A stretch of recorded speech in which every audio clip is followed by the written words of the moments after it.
Salam, supaya kalau meninggal itu bisa berselimut, bertabaruk dengan jubah Nabi. Saya lupa apakah jubah, pokoknya sesuatu yang bisa bertabaruk sehingga selama di akhirat nanti. Nabi SAW nggak tahu bahwasanya dia masih munafik. Siapa Ubay ini? Karena apa? Karena anaknya sudah meminta atas dasar katanya perintah orang tua untuk meminta kenang-kenangan supaya bisa bertabaruk, supaya apa? Supaya di akhirat nanti selamat, di kuburannya selamat. Sehingga Nabi SAW nggak tahu tahsinullah, berbaik sangka bahwasanya Ubay ini adalah orang yang muslim sejati. Kemudian apa? Kemudian habis itu Nabi SAW sholat menyolati orang tersebut, Ubay tersebut. Kemudian turunlah ayat.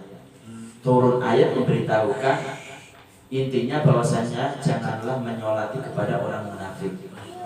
Tapi kan tidak tahu. Nabi kan menghukumi secara zahir, begitu juga kita. Kalau masalah hati itu urusan dia dengan Allah Subhanahu wa taala. Kita hanya zahir secara zahirnya saja. Nabi SAW begitu. Mensolati dia tidak tahu, belum tahu bahwasanya itu dalam keadaan munafik, masih menyimpan kebencian terhadap Islam. Makanya turunnya ayat. Siapa yang tahu? Allah Subhanahu wa taala. Allah Subhanahu wa taala yang tahu. Makanya kita mengajarkan bahwasanya namanya iman itu yakin, kemudian diakui dengan lisan bahwasanya tidak ada Tuhan yang berhak disembah kecuali Allah. Ada orang mengucapkan 2 kalimat syahadat seperti ini, selama kita tidak mendengar apa yang berlawanan dengan syariat, umpamanya tidak melihat perbuatan-perbuatan, kita mengatakan dia adalah muslim. Masalah keyakinan itu dia yang tahu. Beda kalau umpamanya orang tersebut mengatakan saya pernah begini, berarti sudah mengatakan begitu, kita mengatakan oh harus kamu begini. Tapi kalau selama seperti itu enggak ada yang pernah kita dengar, perbuatan belum pernah melihatnya, maka kita katakan orang tersebut itu adalah orang muslim seperti kita. Kalau masalah hatinya itu adalah yang tahu hanyalah Allah Subhanahu wa taala.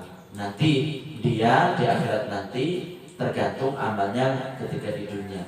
Kalau dia mati dalam keadaan munafik, meskipun secara zahir dia adalah Islam, Allah Subhanahu wa taala Maha mengetahuinya. Paham ya? Jadi contoh seperti itu iya masalah hati.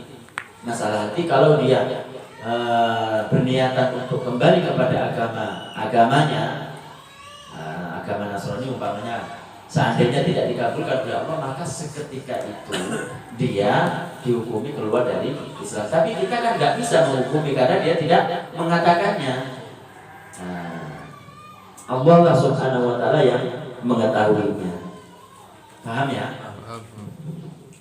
Munafik itu kekal di munafik. Iya, munafik itu ada munafik fil amal, ada munafik fil i'tiqad. Kalau munafik dalam keyakinan dia fil asfal, dia sama dengan orang kafir yang selainnya. Cuma perbedaannya kan dia secara zahir itu Islam, tapi keyakinannya dalam hatinya menyimpan kebencian terhadap Islam, melakukan meyakini keyakinan yang di luar Islam, meyakini keyakinan yang salah yang menyebabkan orang tersebut keluar dari Islam. Ini adalah munafik dalam masalah keyakinan. Beda kalau umpamanya munafik dalam masalah sosialisasi, sosial perbuatan, kayak seperti umpamanya orang partai, orang-orang yang dalam partai. Iya, kita sekali lagi kita nggak tahu ya, selama kita tidak mendengar. Banyak mendukung tapi enggak gitu. Umpamanya seperti itu, umpamanya disuruh itu dalam amal itu, amal disuruh untuk ini, nyatanya dia menerima amplop tapi ngobrolnya enggak, itu bukan masalah keyakinan, seperti itu. Jadi orang yang dimaksud dalam neraka seperti orang kafir itu adalah dalam masalah keyakinan, dalam masalah i'tiqad, dalam masalah makna 2 kalimat syahadat. gitu. Seperti itu tadi, dia Ubay ini menunjukkan seakan-akan dia Islam, tapi hakikatnya dia tidak meyakini kebenaran Islam, masih meragukan tentang kerasulan baginda Nabi Muhammad SAW. Iya. Ada yang tadi dikatakan orang yang mengingkari kesahabatan Abu Bakar keluar dari Muslim berdasarkan ayat Al-Quran. Terus bagaimana jika ada orang di kalangan kita kan tidak mengetahui bahasa Arab, mungkin dia tidak mengerti juga dan tidak mengerti nas Abu Bakar itu ada dalam Al-Quran, kemudian orang tersebut mengingkari, itu bagaimana? Terus kemudian ada pertanyaan kedua, yaitu sikap seseorang di masa lampau dia tidak mengetahui hal-hal bahayanya kekufuran, kemudian setelah itu dia mengaji, kemudian mengetahui, kemudian dia ada kekhawatiran, takutnya di masa lampau tersebut dia pernah terjatuh, misalnya seperti itu bagaimana sikapnya? Kemudian ada yang terkait dengan furu, tadi dikatakan harus benar dalam membaca Fatihah. Jika ada orang yang kita tahu dia kadang membaca Fatihahnya benar, kadang salah, kemudian terkadang dia menjadi imam, apakah kita boleh bermakmum dengan dia atau tidak? Itu yang pertama, kalau masalah sahabat itu seingat saya kembalinya kepada pengetahuan dia. Tahu nggak semua ulama sepakat bahwasanya sahabat Abu Bakar itu tentang kesahabat Abu Bakar berdasarkan ayat. Kalau tidak tahu maka tidak keluar dari Islam. Kalau dia tidak tahu, tapi kan itu maklum minad dini bid-darurah. Artinya semua tahu bahwasanya sahabat Abu Bakar itu sahabat Nabi Sallallahu Alaihi Wasallam. Ditambah lagi dengan ayat. Jadi selain juga maklum minad dini bid-darurah, yaitu semua kalangan orang tahu baik berilmu atau tidak bahwasanya dia adalah sahabat, dan itu ijma para ulama. Berarti dalam satu sisi dia tidak mengerti, tapi kan dalam satu sisi dia adalah mengetahui bahwasanya dia sahabat. Kalau tahu seperti itu kemudian dia mengingkarinya, ya dari Islam. Meskipun tidak tahu tafsir, tapi kan tahu dia sahabat, itu adalah kesepakatan para ulama. Itu yang pertama. Yang kedua, tentang masalah kekhawatiran. Kalau menurut syekh kita, orang itu harus yakin tentang bahwasanya pernah melakukan seperti ini, baru dia dituntut kepadanya itu 2 kalimat syahadat. Kalau tidak yakin, maka disunahkan untuk mengucapkan 2 kalimat syahadat. Untuk apa? Ikhtiyar, syahadatul ikhtiyar, 2 kalimat syahadat. Biasanya kan kita diajarkan sebelum sholat itu kan kita mengatakan asyhadu an la ilaha illallah wa asyhadu anna Muhammad Rasulullah. Itu tujuannya ikhtiyar supaya yang kita tidak meyakini bahwasanya sebelumnya itu kita melakukan perkara-perkara yang menyebabkan keluar dari Islam. Paham ya? Jadi syahadatul ikhtiyar namanya. 2 kalimat syahadat. Yang ketiga itu adalah masalah Al-Fatihah. Kalau kita tahu bahwasanya orang tersebut itu kadang membaca benar, kadang tidak, maka kita jangan bermakmum dengannya. Kalau kita itu adalah termasuk orang yang dikategorikan lebih baik bacaannya daripada dia. Kalau kita dikategorikan orang yang lebih baik bacaannya daripada dia, mendingan kita bermakmum sendiri, kita sholat sendiri, itu lebih utama. Kalau orang tersebut itu bermakmum dengan dia, sedangkan dia itu tidak tahu cara baca Al-Fatihah, kadang benar kadang tidak, mungkin karena tidak pengetahuannya, maka tidak sah makmumnya orang tersebut. Karena apa? Karena dia statusnya lebih baik bacaannya. Ini kalau membahas tentang masalah perkara yang bisa membatalkannya. Beda kalau umpamanya dalam ilmu tajwid itu kan begini. Yang bisa membatalkan bacaannya itu seperti mengurangi tasydid, kemudian merubah makharijul huruf. Seharusnya ain dibaca ain, hamzah dengan ain sama, itu merubah. Atau merubah daripada harokat an'amtu, an'amta alaihim dibaca an'amtu.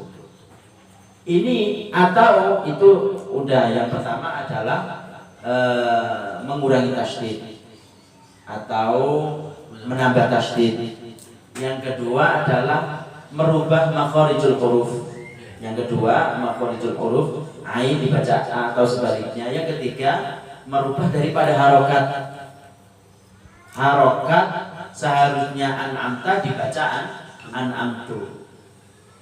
Atau yang terakhir adalah memendekkan bacaan atau memanjangkan bacaan. Yang memendekkan bacaannya itu minimal tidak tidak membaca panjang mad tabi'i. Kan begini, supaya lebih jelasnya bahwasanya seperti kata idza jaa itu kan mad wajib muttasil. Ulama sepakat ini harus panjang. Berapa mad tabi'i?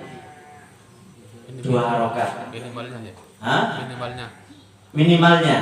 Kemudian dia membaca membaca pendek sehingga menghilangkan mad tabi'i sama sekali. Umpamanya bukan, ini bukan Al-Quran. Jaa ahadukum, harusnya jaa. Beda kalau umpamanya dia hanya membaca mad tabi'i, padahal kalau jaa mad wajib muttasil itu ada yang mengatakan 6 harokat. Ya kan, ada yang 4 harokat, 6 harokat atau 5 bahkan. Ada yang mengatakan begitu, ada yang 4, ada yang 5. Kok dia membaca mad tabi'i 2 harokat, maka itu tidak apa-apa. Yang dianggap mengurangi huruf itu seperti dia mengurangi daripada mad tabi'i sama sekali. Paham ya? Jadi ada berapa ini? Mengurangi tasydid, menambahi tasydid, kemudian merubah makharijul huruf, hamzah dibaca ain, kemudian harokat yang terakhir itu adalah mad, tidak membaca mad minimal yang seharusnya dibaca panjang, minimal adalah mad tabi'i. Beda kalau umpamanya dia tidak membaca mad wajib muttasil seharusnya, yaitu 4 umpamanya, dia membaca mad tabi'i, itu tidak akan menjadikan tidak sahnya sholat, tetap sah sholatnya. Atau dia tidak membaca idgham, tidak membaca ikhfa umpamanya, maka tidak akan menjadikan tidaknya sah sholat, tetap sah sholatnya. Maka orang yang mengurangi salah satu dari 4 ini, maka kalau kita tahu seperti itu, kita lebih baik daripada dia mengurangi salah satu 4 ini. Seperti dia seharusnya membaca ain, dibaca ain, berarti merubah makharijul huruf, maka lebih baik kita sholat sendiri. Tapi kalau umpamanya tidak tidak ikhlas, begitu saja kita tetap bermakmum. Tapi maksudnya tidak akan menjadikan tidak sahnya kita bermakmum. Paham ya? Karena dianggap masih sah orang tersebut, tapi lebih baik kita sholat sendiri karena bacaan kita lebih baik. Paham ya? Kalau sholat Jumat Ustaz, Maksudnya? kasusnya pada sholat Jumat. Ya harus sholat zuhur lagi. Harus sholat zuhur lagi kita. Sholat zuhur.